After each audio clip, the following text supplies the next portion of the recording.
The so-called Chiefsaholic bank robber will not be serving life in prison for his crimes. Thank you for joining me on this Monday. I'm Erin Christie. Xavier Babadar was sentenced to 32 years. I was at sentencing today where the judge heard from 10 victims. Xavier Babadar is already serving 17 and a half years in federal prison for a multi-state bank robbery spree, including a Bixby bank. He also cut off his ankle monitor while out on bond. Now the state sentenced him to 32 years, 30 to run concurrently with that federal sentence. DA Steve Kunzweiler wanted a life sentence. I think he caught a break. I look like how he'll probably look when he gets out of prison. I'm 63 years old.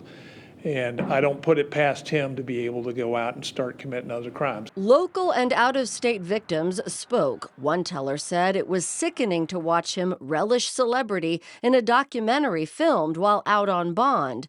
Many speaking of the trauma and PTSD they've suffered. You had people who had a gun put up to their head. And while he plays this game of, oh, hey, it was just a BB gun, that's BS in my opinion. A gun is a gun is a gun. Babadar read a short statement apologizing for his, quote, hideous crimes.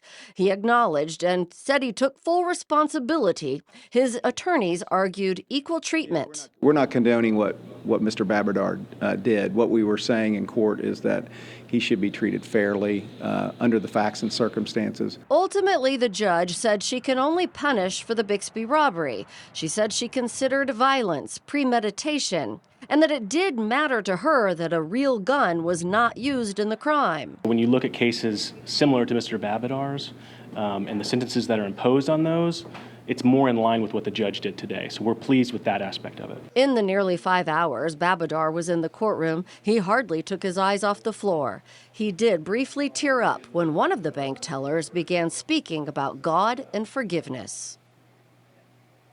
In addition to court fines, the judge ordered him to pay $2,100 in restitution to replace that ankle monitor.